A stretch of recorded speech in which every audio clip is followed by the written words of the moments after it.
थोरन लफ्ज़न में साईं जन जे लाए मां कुछ अल्फाज बुधाइंदुमि।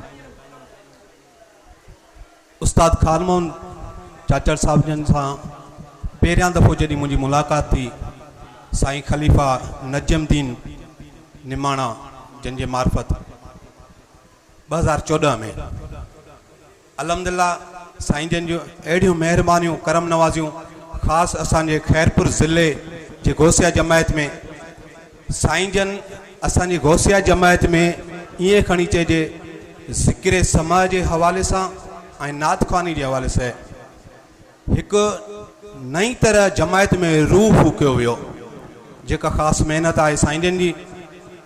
जॾहिं साईं जन जूं उते ख़िदमतूं ॾिठियूंसीं, मोहबतूं ॾिठियूंसीं, नंढनि वॾनि सां प्यार ॾिठोसीं, ॾाढी ख़ुशी थी। हींअर जॾहिं साईं जन पंहिंजी शाइरी जो किताबु छापिरायो खानण खादम खैर वरा जो, त इंतिहाई ख़ुशी थी। लख लख थोरा साईं जन जा जो हिन महफ़िल में दावत ॾिनी।